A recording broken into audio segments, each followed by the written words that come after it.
नमस्कार, गोहार छत्तीसगढ़ में आप सभी का स्वागत है। मैं हूं आपके साथ दिव्यांशु जोशी। छत्तीसगढ़ विधानसभा के शीतकालीन सत्र का आगाज हो चुका है। सत्र का पहला दिन ही हंगामे की भेंट चढ़ गया। जैसा कि आसार दिख रहे हैं, हुआ भी कुछ वैसा ही। सर्दी के मौसम में भी सदन के अंदर जमकर गर्माहट देखने को मिली। सदन की शुरुआत में ही पक्ष विपक्ष एक दूसरे पर जमकर हमला बोलते हुए नजर आए। तो सत्र शीत है, लेकिन चर्चा गर्म देखने को मिली है। शीतकालीन सत्र का आगाज हो चुका है। आरक्षण पर सदन खूब गर्म आया। आरक्षण पर एक बार फिर से रार देखने को मिली और पहला जो दिन था वो हंगामे की भेंट चढ़ गया। पक्ष विपक्ष ने एक दूसरे पर खूब हमला बोला। विपक्ष खूब हंगामा करता हुए नजर आया। जल जीवन मिशन पर भी सवाल उठाए गए। तो वहीं सत्ता पक्ष ने भी हंगामा किया। आरक्षण पर हस्ताक्षर को लेकर के भी जमकर हंगामा हुआ। हस्ताक्षर की मांग को लेकर के हंगामा देखने को मिला।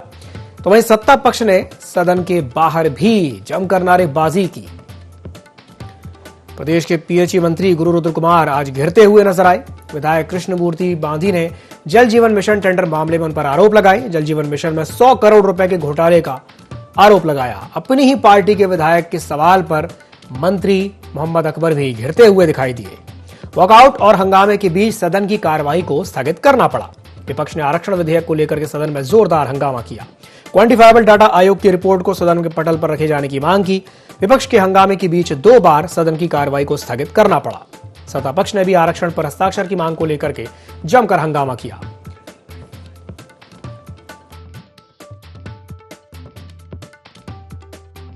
जो उत्तर राजभवन में भेजा है विधानसभा में चर्चा क्यों नहीं हो सकती? और हमने कहा है यदि संतुष्ट होते हैं सब वर्ग तो सब मिलकर चलेंगे दस्तखत करवाने का आग्रह कर रहे। देखिए, जल जीवन मिशन की बात ही मत करिए, वो दुधारू गाय है। कांग्रेस के खर्चे बहुत हैं, अभी अधिवेशन हो रहा है, वसूली कहां से होगी? जल जीवन मिशन से ही होगी। सारा रिपोर्ट यहाँ पे आ गया है और उसके बाद अब कोई बहाना नहीं है। ये पूरे लोग आज चिंतित हैं, हमारे बेरोजगार चिंतित हैं, उनको रोजगार की चिंता है। कई लोग पढ़ना चाहते हैं अच्छे स्कूल कॉलेज में, उनको चिंता है। तो आज ये भारतीय जनता पार्टी यहाँ हल्ला गुल्ला कर रहा है। इनके चेहरा और चरित्र सामने आ गया है किस प्रकार से लोग चाहते हैं। ये आरक्षण विरोधी हैं। आज छत्तीसगढ़ विधानसभा में जिस प्रकार की घटनाक्रम घटी वो संसदीय इतिहास में एक हम बोलेंगे बहुत झकझोर जाने वाली और संसदीय प्रकार कलंकित करने वाली रही। आरक्षण एक ज्वलंत मुद्दा है। एसटी, एससी, ओबीसी, ईडब्ल्यूएस सभी का आरक्षण छत्तीसगढ़ विधानसभा ने पारित करके राज्य भवन को अनुमोदन के लिए भेजा है। आज आरक्षण विधेयक अटकने से स्कूल में एडमिशन, नौकरी में भर्ती, प्रमोशन सभी काम रुके हुए हैं। तो छत्तीसगढ़ विधानसभा का शीतकालीन सत्र का जो आगाज वो बहुत ही हंगामेदार रहा। जोरदार हंगामा आज देखने को मिला है। शीतकालीन सत्र में जिस तरीके से आज हंगामा देखने को मिला है, पहला जो दिन था वो हंगामे की भेंट चढ़ गया। सत्ता पक्ष और विपक्ष दोनों ही हंगामा करते हुए नजर आए। जल जीवन मिशन को लेकर के सवाल उठाए गए। सत्ता पक्ष ने भी हंगामा किया। आरक्षण पर हस्ताक्षर का जो मुद्दा था वो आज गरमाया रहा। हस्ताक्षर की मांग को लेकर के हंगामा किया गया। सत्ता पक्ष ने सदन के बाहर भी नारेबाजी की। पीएचई मंत्री गुरु रुद्र कुमार घिरते हुए नजर आए। विधायक कृष्णमूर्ति बांधी ने जल जीवन मिशन टेंडर मामले में भी आरोप लगाया। जल जीवन मिशन में 100 करोड़ रुपए के घोटाले का उन्होंने आरोप लगाया। अपनी ही पार्टी के विधायक के सवाल पर मंत्री मोहम्मद अकबर घिरते हुए दिखाई दिए। वहीं वॉकआउट और हंगामे के बीच सदन की कार्यवाही को आज स्थगित भी करना पड़ा। विपक्ष ने आरक्षण विधेयक को लेकर के सदन में जोरदार हंगामा किया। तो आज जोरदार हंगामा छत्तीसगढ़ विधानसभा में देखने को मिला है और आज इसी विषय पर हम चर्चा को आगे बढ़ाएंगे। और चर्चा करने के लिए हमारे साथ 2 खास मेहमान जुड़ रहे हैं। हमारे साथ चर्चा में जुड़ रहे हैं सुरेंद्र वर्मा जी, जो कि कांग्रेस प्रवक्ता हैं, और हमारे साथ जुड़ रहे हैं गंगेश द्विवेदी जी, जो कि वरिष्ठ पत्रकार हैं। तो दोनों ही मेहमानों का बहुत बहुत स्वागत है IND24 में। सबसे पहले मैं शुरुआत करना चाहूंगा गंगेश जी से। गंगेश जी, जिस तरीके से आज जोरदार हंगामा देखने को मिला है, दोनों ही पक्ष, सत्ता पक्ष और विपक्ष, एक दूसरे पर आरोप प्रत्यारोप लगाते हुए नजर आए, क्या कहेंगे इस पर? देखिए, जिन 2 मसलों पे हंगामा दिखा है विधानसभा में, दोनों ही मसले ज्वलंत मुद्दे हैं जी। आरक्षण विधेयक को लेकर लगातार सदन तो अभी शुरू हुआ है, लगातार इस पे मतलब कहना चाहिए सत्ता पक्ष ने निशाने पे लेकर रखा है राज्यपाल को, लगातार सवाल खड़े कर रहे हैं कि वो इस विधेयक पे हस्ताक्षर क्यों नहीं कर रहे हैं जी। और इस पे भाजपा भी लगातार सत्ता पक्ष के निशाने में रही है कि जब उन्होंने सर्वसम्मति से विधेयक पास करा दिया तो अब जब बात आ रही है कि राज्यपाल इस पे हस्ताक्षर कर दें, उसमें वो जाकर आग्रह क्यों नहीं कर रहे हैं राज्यपाल के पास जी। तो आज पहली बार भाजपा की तरफ से इसमें स्वीकार किया गया कि विधानसभा के बाहर स्वीकार किया गया वक्तव्य में कि अगर क्वांटिफाइबल डाटा आयोग की रिपोर्ट रहती तो हम वो डाटा आज सदन पे के पटल पर रख दें जी। तो हम उसको देख लें, परख लें, उसके बाद हम जाके राज्यपाल से भी आग्रह करेंगे आपके साथ चल के, ऐसा उनके प्रवक्ता ने कहा जी। तो मुझे लगता है देखिए ये जो है कहीं ना कहीं देखिए दोनों पार्टियों की जिस समय ये विधेयक पेश हुआ, मैं बहुत ही गंभीरता से कहूंगा कि जल्दबाजी में विधेयक पेश किया गया, सामने चुनाव था भानु प्रतापपुर का जी। दोनों ही पार्टियों की राजनीतिक मजबूरी थी उस समय जी। दोनों को पता था ये बात, मुझे ऐसा लगता है दोनों को जानकारी में रहा होगा क्योंकि उस समय आदिवासी समाज से भी प्रेशर बना के रखा हुआ था और उनकी तरफ से भी कैंडिडेट आदिवासी समाज से खड़ा हुआ और उसने बहुत अच्छा वोट भी बटोरा और दोनों ही पार्टियों ने आनंद फानन में विधेयक पेश किया बगैर जो बेस था उस विधेयक का क्वांटिफाइबल डाटा की रिपोर्ट, उसके बगैर ये विधेयक पेश हुआ और वो आज तक न तो राज्यपाल के पास पहुंचा और न सदन के पटल में रखा गया। इस बात को लेकर लगातार विपक्ष आपत्ति कर रहा है। विपक्ष को यह आपत्ति मुझे लगता है उस वक्त करनी चाहिए थी जिस वक्त ये विधेयक पेश हुआ था, पास करने के पहले ये चीजें चर्चा में आनी चाहिए थी, लेकिन आज उस पर चर्चा उन लोगों ने शुरू की और उस पर हंगामा किया तो हमलावर सत्ता पक्ष भी हुआ। सत्ता पक्ष ने वहां से एक कदम आगे बढ़ के अब कल सड़क की लड़ाई की भी घोषणा कर दी, कल एक बड़ा प्रदर्शन होने वाला है कांग्रेस का, तो ये निश्चित तौर पर कांग्रेस अपनी तरफ से चूंकि विधेयक पेश कर चुके हैं तो अपनी तरफ से प्रेशर पॉलिटिक्स कर रही है कांग्रेस और बनाएगी भी, जितने जल्दी पास हो उतना अच्छा कांग्रेस को इसका राजनीतिक लाभ भी मिलेगा और लाजमी भी है क्योंकि 5 लाख लोगों का युवा बेरोजगारों का जो भविष्य अभी अटका हुआ है, कई सारी परीक्षाएं होनी है, समय कम है, इस वजह से मुझे लगता है कांग्रेस के पास भी नैतिक एक प्रेशर है, इस वजह से वो लोग भी हंगामे की स्थिति में आ रहे हैं। जल जीवन मिशन में भी जो स्थिति बनी है, जल जीवन मिशन को लगातार लेकर जिस तरह से सदन के अंदर और बाहर हंगामा हुआ, बातें सामने आई, उसमें यही बात कही जा रही कि उसको लेकर जिस तरह का काम होने चाहिए उस तरह का काम नहीं हो रहे हैं, तो ये जांच का विषय, इस पे सही मायने में सार्थक चर्चा करके इस पे जांच आयोग बैठा के जांच करानी चाहिए ताकि दूध का दूध और पानी का पानी हो सके। बिल्कुल बिल्कुल सही कहा आपने, जांच होनी चाहिए ताकि दूध का दूध और पानी का पानी हो सके। चलिए मैं प्रतिक्रिया लेता हूं सुरेंद्र जी से। सुरेंद्र जी, गंगेश जी की बात पर क्या कहेंगे? और आज हमने बृजमोहन अग्रवाल जी का भी एक बयान सुना जिसमें वो कहते हैं कि जो क्वांटिफाइबल रिपोर्ट जो सरकार ने पेश की वो तो फर्जी थी, ऐसा उनका कहना है, क्या कहेंगे इस पर? दिव्यांशु जी, बहुत महत्वपूर्ण बात कही वरिष्ठ पत्रकार गंगेश द्विवेदी जी ने जी। जब विधेयक सदन के भीतर आया विशेष सत्र में, आपको याद होगा भारतीय जनता पार्टी की राजनीतिक मजबूरी थी, उस समय उन्होंने समर्थन किया, सर्वसम्मति से कोई विधेयक पास होता है दिव्यांशु जी, इतिहास में पहली बार ये भाजपा का जो पाखंड है, जो भाजपा का प्रपंच है, वो आज सदन के भीतर उजागर हुआ। उस समय तो ये समर्थन में खड़े थे क्योंकि राजनीतिक मजबूरी थी।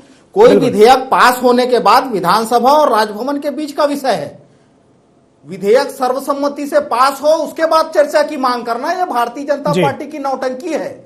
ये संवैधानिक प्रक्रिया को नहीं मानते, इनके लिए संविधान और कानून कुछ भी नहीं है। ये केवल और केवल, देखिए इनका दोगला चरित्र पहले भी सामने आया है। एक भी भाजपा का नेता इतने महत्वपूर्ण विषय जिससे बहुसंख्यक आबादी के शिक्षा और रोजगार के अधिकार प्रभावित होते हैं, एक भी भाजपा का नेता महामहिम से तत्परता बरतने के लिए नहीं कह रहा है। महामहिम ने, आपको याद होगा, विशेष सत्र लाके बिल पारित करने का अनुरोध किया था, सुझाव जो है वो महामहिम के तरफ से आए थे जी। फिर भारतीय जनता पार्टी के नेता इस प्रकार से लगातार, आपको याद होगा 7 तारीख को इनके नेता गए थे, एक प्रतिनिधिमंडल गया था, उसके बाद 10 सवाल आए। प्रक्रिया क्या है दिव्यांशु जी? अनुच्छेद 200 में विधानसभा में पारित बिल के संदर्भ में बड़ा स्पष्ट प्रावधान है, महामहिम या तो हस्ताक्षर कर दे या आपत्ति के साथ वापस लौटा दे या महामहिम राष्ट्रपति को भेज दे। लेकिन केवल सवाल पूछना, विधेयक अपने पास रखे, ये कहीं ना कहीं भारतीय जनता पार्टी के राजनीतिक षड्यंत्र की ओर इशारा करता है। और आज तो जितना विलंब होगा जन आक्रोश छत्तीसगढ़ के भीतर बढ़ते जाएगा। आज जनभावना जो है वो भाजपा के खिलाफ हो गई है। लोग ये कह रहे हैं कि राजभवन का नियंत्रण भाजपा कार्यालय से हो रहा है, जैसा पूरे देश में इनका चरित्र है। जी। और जिस प्रकार से तथ्यहीन आरोप ये जल जीवन मिशन के संदर्भ में लगा रहे हैं, ये इनके कुशासन में होता था। इनके समय में आपको याद होगा जो ई टेंडरिंग घोटाला हुआ था 5,000 6,000 करोड़ का, जिस कंप्यूटर से निविदा जारी हुई थी उसी कंप्यूटर से अपलोड भी हुआ था। और हमारे यहां तो पूरी पारदर्शिता बरती जा रही है। ये जो लक्ष्य है जल जीवन मिशन का 2024 तक का है, 201 टेंडर जारी किए गए हैं, जिसमें 80 टेंडर को रिटेंडर किया गया है और 15 टेंडरों की समय सीमा बढ़ाई गई है। पूरी पारदर्शिता है, पब्लिक डोमेन में वो सारी जानकारियां उपलब्ध है। भाजपा केवल और केवल नौटंकी करती है। ये बहुसंख्यक वर्ग के, जो आरक्षित वर्ग के जो हित हैं, उनके खिलाफ ये 15 साल जब सरकार में रहे, आपको याद होगा 2018 तक जो मूल जवाब और संशोधित जवाब दोनों उच्च न्यायालय में प्रस्तुत हो चुके थे। उस समय ननकीराम कमेटी के दस्तावेज जो हजारों पेज के थे, सीएस की अध्यक्षता की कमेटी के दस्तावेज इरादतन षड्यंत्र पूर्वक इनके द्वारा छुपाए गए। और आज जो है यही अजय चंद्राकर, जिनका बयान अभी सुन रहा था आपके लोकप्रिय चैनल में, इनके द्वारा कैसे दादागिरी की गई, सदन को विशेष सत्र को बाधित करने का कुत्सित प्रयास किया गया, यह भी सर्वविदित है। और पास हो चुके विधेयक के संदर्भ में चर्चा की मांग करना, ये क्या जाहिर करता है दिव्यांशु जी?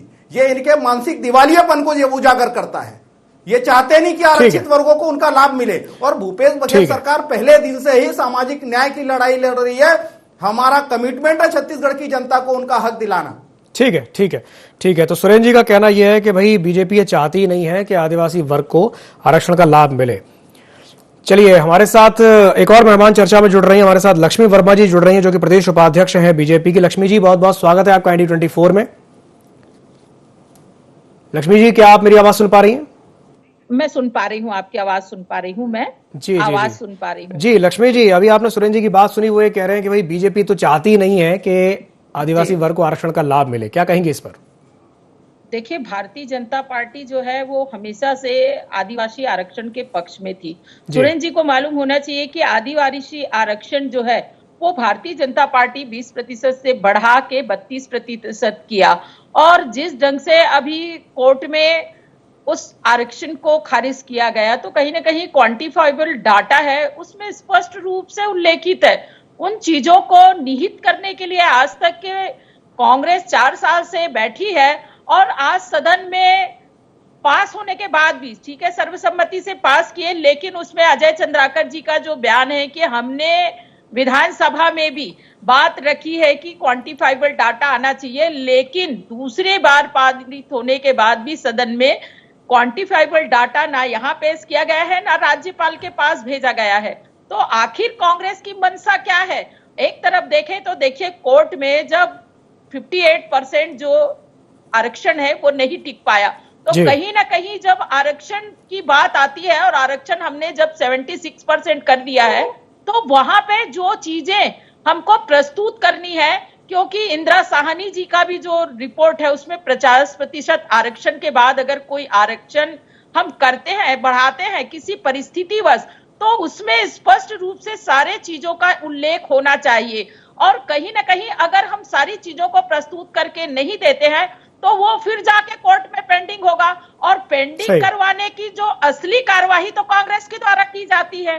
चाहे ओबीसी आरक्षण को देख लीजिए, चाहे आप अनुसूचित जनजाति का आरक्षण को देख लीजिए, तो ये इनके चरित्र में शामिल है कि आरक्षण देना नहीं चाहते हैं। ये एक तरफ आरक्षण करते हैं और दूसरी तरफ इनके लोग जाके आरक्षण को बाधित करते हैं, और उनको ये उपकृत करने का काम करती है कांग्रेस। तो इनकी मंशा इससे स्पष्ट होती है कि इनका चेहरा अलग है और चरित्र अलग है। ये कथनी और करनी में दोनों इनकी फर्क है, ये आम जनता देख रही है और भारतीय जनता पार्टी यही बात रख रही है। चलिए, ठीक है, ठीक है। लक्ष्मी जी की बात पर मैं प्रतिक्रिया लेना चाहूंगा सुरेंद्र जी से। सुरेंद्र जी, क्या कहेंगे इस पर? दिव्यांशु जी, भाजपा का पहला झूठ जो क्वांटिफाइबल डेटा आयोग के द्वारा जो जस्टिस छबीलाल पटेल की अध्यक्षता में गठित की गई थी, उसका अनुसूचित जनजाति आरक्षण से संबंध नहीं है। वो ओबीसी और ईडब्ल्यूएस जो आर्थिक रूप से पिछड़े हैं उनके डेटा कलेक्शन के लिए किया गया है। ये 15 साल सरकार में रहे, बताए कहीं भी कोई प्रयास ओबीसी आरक्षण को, ईडब्ल्यूएस के आरक्षण को लेकर किया गया हो तो ये बताए। और जिस प्रकार से ये गलत बयानी कर रहे हैं, 4% आरक्षण काटने का पाप जो है रमन सरकार 2011 में की अनुसूचित जाति वर्ग का, और उसी के जिनका हित प्रभावित हुआ उस वर्ग के 51 लोगों ने, जिसमें कई जो घासीदास साहित्य परिषद जो है वो प्रमुखवादी थी, और भारतीय जनता पार्टी तो मुखौटा है। दिव्यांशु जी, आपको याद होगा इनके पितृ पुरुष जो हैं आरएसएस प्रमुख सरसंचालक मोहन भागवत, बिहार चुनाव से पहले उनका स्टेटमेंट आया था कि अब समय आ गया है समीक्षा करके आरक्षण को खत्म कर देना चाहिए। तो ये आरक्षण विरोधी लोग किस मुंह से आरक्षण हितैषी होने का ढोंग करते हैं? जब इनको न्यायालय के समक्ष प्रस्तुत करना था पक्ष, तब ये दस्तावेज जानबूझ के छुपाया गया। ये मेरा आरोप नहीं है, ये उच्च न्यायालय के आदेश को पढ़ लीजिए। जो फाइनल ऑर्डर जो जारी हुआ है उसमें इनके षड्यंत्र उजागर हुए हैं, जो मूल जवाब और संशोधित जवाब 2018 के पहले ही प्रस्तुत हो चुके थे, जिसमें जानबूझ के दस्तावेज छुपाए गए जो ननकीराम कमेटी के थे और जो सीएस की अध्यक्षता में थे। इनके सबसे वरिष्ठ नेता हैं आदिवासी समाज के, जो वर्तमान में विधायक भी हैं, ननकीराम कंवर। उन्होंने स्पष्ट रूप से सार्वजनिक रूप से प्रेस वार्ता में यह स्वीकार किया कि मैंने अध्यक्ष होने के नाते समय पर रमन सिंह को रिपोर्ट प्रस्तुत कर दिया था, क्यों न्यायालय में प्रस्तुत नहीं किया, ये रमन सिंह जाने। तो ये भाजपाइयों का जो षड्यंत्र है, जो दोगला चरित्र है दिव्यांशु जी, वो भी जनता के सामने है, और जितना ये विलंब करेंगे पूरे देश में इनका यही चरित्र है। राजभवन के माध्यम से ये राजनीति चमकाने का काम, जो षड्यंत्र ये रचते हैं, जितना विलंब होगा भाजपा के खिलाफ छत्तीसगढ़ में जन आक्रोश उतना बढ़ेगा। ठीक है, ये बात आपने बिल्कुल सही कही कि जितना ज्यादा विलंब होगा आक्रोश भी उतना ज्यादा बढ़ेगा। लेकिन इसी से जुड़ा हुआ मैं सवाल कर लेता हूं गंगेश जी से। गंगेश जी, ये बात बिल्कुल सही कही है सुरेंद्र जी ने कि जितना ज्यादा विलंब होगा उतना ज्यादा आक्रोश बढ़ेगा, लेकिन आक्रोश किसके खिलाफ बढ़ेगा? सरकार के खिलाफ या बीजेपी के खिलाफ? क्या कहेंगे इस पर? देखिए, अभी तो देखिए दोनों पार्टियों की स्थिति इस मामले में अभी भी क्रेडिट लेने की है। भाजपा कांग्रेस लगातार इस बात को लेकर प्रेशर बना रही है कि वो इस विधेयक को जल्द से जल्द पास करना चाहती है। तो सर पास तो करा ली है, राज्यपाल से हस्ताक्षर करा के इसको कानून का रूप देना चाह रही है। उसके पीछे दो बड़े कारण हैं। एक तो अभी ये साल चुनाव का साल है, जनवरी लग चुका है, दिसंबर के आसपास सरकार बन जाएगी। तो इस साल भर के अंदर उनको वो सारे इनके कई, जैसे अभी बहुत सारी नौकरियां निकलनी है, वो सारी इस विधेयक के कारण अटक गई हैं, क्योंकि हाई कोर्ट ने खारिज कर दिया जो व्यवस्था थी उसको। अब इसको जब तक ले जाकर वहां पेश नहीं करेंगे और कोर्ट सहमति नहीं देगी, तब तक नई नौकरियां नहीं निकल सकती। पुरानी नौकरियां जिनमें भर्तियां चल रही थी वो भर्तियां अटक गई, जिनमें भी काफी जगह कई सारे लगभग 5 लाख से अधिक युवा बेरोजगारों का भविष्य दांव पे लग गया। तो ये एक बड़ी राजनीतिक मजबूरी है। तो कांग्रेस इसलिए बहुत अग्रेसिव इसलिए भी हो रही है कि उनको पता है कि अगर जनता के बीच हम जल्द जल्द इसको विधेयक को पेश करके और नई नौकरी निकाले और पुरानी नौकरी का समाधान नहीं करते हैं, तो आक्रोश जो है जनता का उनको झेलना पड़ेगा। यही वजह है कि पूरी तरह से कांग्रेस आक्रोशित हो गई है, अग्रेसिव हो गई है, और कल देखिए उनका प्रदर्शन भी है बड़ा इसी बात को लेकर। तो गंगेश जी में कहीं ना कहीं बैकफुट में दिख रही, क्योंकि राजभवन से जी गंगेश जी, आप ये कहना चाहते हैं कि कांग्रेस इसे जल्द से जल्द करवा करके पॉलिटिकल माइलेज लेना चाहती है? आप ये कहना चाहते हैं? 100% जी, बिल्कुल इसका माइलेज इनको मिलेगा, नहीं तो उसका नुकसान भी होगा। अगर समय पे ये विधेयक पास नहीं होता है तो निश्चित तौर पे इसका नुकसान होगा। और देखिए अब जो चुनाव हुआ है, भानु प्रतापपुर का चुनाव तो खतरे की घंटी है। आनंद फानन ने सिर्फ एक कैंडिडेट उन्होंने खड़े किया अपने समाज से, और उसने जो जीत के अंतर से बड़ा वोट उसने हासिल किया है ना, तो ये दोनों ही पार्टियों के लिए बिल्कुल खतरे की घंटी है कि अगर इस समाज के अलावा बाकी भी समाज को, इसमें ओबीसी का बड़ा योग, मुझे तो ये जानकारी लगभग अभी जो नया आया है, हालांकि सार्वजनिक नहीं हुआ है रिपोर्ट, लेकिन 40% ओबीसी भी हैं, उनका आक्रोश भी झेलना पड़ेगा आपको। और एसटी समाज के लोगों को भी झेलना पड़ेगा, जो पिछले समय से आंदोलन करते हैं, उनके लिए भी उन्होंने प्रावधान बढ़ाए हैं। 9 से इसको 17% तक करने का प्रावधान किया गया है। तो इस तरह सब तरह से आपको लगभग 93% आबादी का आक्रोश झेलना पड़ सकता है कांग्रेस, अगर ये जल्द से जल्द डाटा पेश नहीं हुआ और इसमें समाधान नहीं निकला तो। और सेम स्थिति भाजपा की भी होगी, क्योंकि भाजपा भी इसमें कहीं ना कहीं जिम्मेदार है। तो दोनों ही पार्टियों को जल्द से जल्द इस मामले में विधेयक को पेश करके, और जो भी इसमें क्वेरी है उसको खत्म करके जल्द जल्द इसको पेश करना चाहिए, ताकि न केवल लोग युवाओं के भविष्य को का खतरा जो खतरा मंडरा रहा है, जो खतरा वो कम हो, और साथ ही साथ दोनों को ही इसका फायदा मिलेगा फिर इसके बाद। बिल्कुल, युवाओं का जो भविष्य है वो अधर में ना रहे, इसे लेकर के प्रयास होना चाहिए। चलिए लक्ष्मी जी से मैं सवाल कर लेता हूं। लक्ष्मी जी, अभी थोड़ी देर पहले सुरेंद्र जी ये बात कह रहे थे कि जितना ज्यादा विलंब होगा उतना ज्यादा नुकसान बीजेपी को झेलना पड़ेगा, आक्रोश झेलना पड़ेगा, क्या कहेंगे इस पर? देखिए, भारतीय जनता पार्टी निश्चित रूप से छत्तीसगढ़ के जनता का हित चाहती है। और कांग्रेस जो दबाव की राजनीति कर रही है और जिस ढंग से ये लोग एक ब्लेम लगा के और आम जनता को गुमराह करने की जो कोशिश कर रहे हैं, इससे आम जनता जो है वो जानती है और सुरेंद्र जी आरोप लगा रहे थे कि ये कहीं ना कहीं भारतीय जनता पार्टी जो है वो राजभवन का दुरुपयोग कर रही है या अन्य जो संस्थाएं हैं। ये काम तो कांग्रेस करती आई है, लंबे समय से उनका चरित्र ही रहा है और ये चीज इसलिए ये बता रहे हैं। आज जो कल आंदोलन है इनका, ये राजभवन के ऊपर जो दबाव बनाने की जो राजनीति कर रहे हैं, इसको आम जनता जानती है और जो संवैधानिक संस्थाएं हैं उनपे दोषारोपण करना इनका ये जन्म सिद्धाधिकार बन गया है। जब अपने ऊपर कोई बात आती है तब इनको लगता है कि वो उनके पक्ष में काम कर रही है जो संस्थाएं, या उनके पक्ष में जब कोई रिपोर्ट आ रहा है तो उनको लगता है वो अच्छा हो रहा है। लेकिन अगर कोई चीज, आज देख लीजिए पूरे प्रदेश में भ्रष्टाचार का चारों तरफ आलम है। यहाँ 4 IAS अधिकारी जो है वो देख लीजिए आप ईडी के दायरे में है और सारे लोग, मुख्यमंत्री की जो सचिव भी है वो भी पूछताछ के लिए आज ईडी बैठा के रखी है। और किस ढंग से यहाँ भ्रष्टाचार का आलम चारों तरफ, चाहे कोल घोटाला हो जाए, चाहे शराब माफिया हो जाए, सैंड माफिया हो जाए, लैंड माफिया हो जाए, चारों तरफ जो माफिया राज हो गया है और इनको लेके जनता के बीच में जो एक नेगेटिविटी है उसको खत्म करना चाहती कांग्रेस। लेकिन इससे कुछ नहीं होने वाला है, दबाव की राजनीति से कुछ नहीं होगा। निश्चित रूप से हम भी आरक्षण के पक्ष में हैं और हम भी चाहते हैं, हम राज्यपाल से भी कहते हैं कि जो भी स्थिति है उसका निरीक्षण करके और जल्द से जल्द वो परिणाम तक पहुंचे ताकि छत्तीसगढ़ की जनता के साथ में हित हो। लेकिन कांग्रेस जो है वो धोखेबाजी और खोखलेबाजी के साथ में आम जनता के साथ जो अन्याय करती आई है उसका जवाब जनता दी। ठीक है, चलिए मैं अभी फिलहाल जवाब ले लेता हूं सुरेंद्र जी से। सुरेंद्र जी, क्या कहेंगे लक्ष्मी जी की बात पर? दिव्यांशु जी, भारतीय जनता पार्टी के झूठ का प्रमाण दे रही है लक्ष्मी जी। 4 IAS ईडी के घेरे में बता रहे थे। मैं चुनौती देता हूं, ये ईडी के प्रवक्ता हैं या राजभवन के प्रवक्ता हैं, 4 IAS का नाम बता दे ना। और इसी प्रकार से ये गलत बयानी करते हैं, झूठ बोलते हैं। आरक्षण भाजपा के लिए राजनीति का विषय हो सकता है। कांग्रेस का संघर्ष पहले दिन से सामाजिक न्याय के लिए है, छत्तीसगढ़ की जनता की समृद्धि के लिए है। छत्तीसगढ़िया जो संस्कृति, परंपरा, खान पान, रीति रिवाज है उसके पुनर्स्थापना के लिए है। ये 15 साल छत्तीसगढ़िया का शोषण करने वाले आज आरक्षण का याद आ रहा है इनको।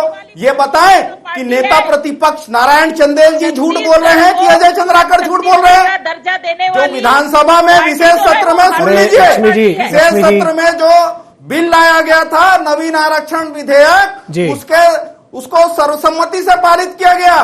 तो वो सर्वसम्मति दिखाना, सहमति दिखाना झूठ था, ढोंग था, या आज अजय चंद्राकर जो है उस पर चर्चा की बात कर रहे हैं? जो बिल पारित हो चुका है उस पर चर्चा, ये उल्टी गंगा बहाने वाले बताएं। देश के भीतर ऐसा कोई दूसरा उदाहरण है क्या? और संवैधानिक संस्थानों को कौन दुरुपयोग कर रहा है यह सर्वविदित है। जितने दागी, जितने भ्रष्टाचारी भाजपा में जाते हैं तो वो सदाचारी हो जाते हैं। उनके खिलाफ जांच जो है वो बंद कर दी जाती है। रमन सिंह के खिलाफ जो नान और धान, अगस्ता और पनामा, नागरिक सहकारी बैंक, डीकेएस घोटाला, अंतागढ़ प्रकरण, बताए उसमें मनी लॉन्ड्रिंग नहीं है क्या? 6000 करोड़ से ज्यादा छत्तीसगढ़ के खून और पसीने की कमाई यहाँ के निवासियों का चीट फंड में लुटवाए, जिसमें मुख्यमंत्री, पूर्व मुख्यमंत्री रमन सिंह, इनके मंत्री और उनके परिजन जाके फीता काटा करते थे। उस लूट में सहभागी जो भारतीय जनता पार्टी के लोग हैं, ये बताए क्या वो मनी लॉन्ड्रिंग नहीं है? उसकी जांच कब होगी? और इनका तो चरित्र है दिव्यांशु जी, आपने देखा होगा पश्चिम बंगाल में चुनी हुई सरकार के खिलाफ राजभवन से प्रेस कॉन्फ्रेंस ली जाती है, प्रेस वार्ता की जाती है। महाराष्ट्र में आधी रात को राष्ट्रपति शासन खत्म हो जाता है, भोर होने से पहले अल्पमत के व्यक्ति को मुख्यमंत्री की शपथ दिला दी जाती है। चलिए ठीक है, देश में इनका चरित्र यही है। और ये बताएं, जो बिल सर्वसम्मति से पारित हो गया है उस पे उस समय इनके मुंह में दही जम जाए जब इनकी आपत्ति। चलिए ठीक है सुरेंद्र जी, ठीक है सुरेंद्र जी, आपकी बात भी अपनी जगह ठीक है। सुरेंद्र जी, लक्ष्मी जी, गंगेश जी, आप तीनों मेहमानों को हमारे साथ जुड़ने के लिए बहुत बहुत धन्यवाद। तो आरक्षण पर हस्ताक्षर को लेकर के आज जोरदार हंगामा देखने को मिला। सत्ता पक्ष ने सदन के बाहर भी नारेबाजी की है। आज पहला दिन था। अब ये देखने वाली बात होगी कि जो बाकी के जो दिन होने हैं उनमें कैसा विधानसभा का जो सत्र है वो देखने को मिलता है। तो गुहार छत्तीसगढ़ में फिलहाल के लिए इतना ही। मुझे दीजिए इजाजत और आप बने रहिए IND24 के साथ। नमस्कार।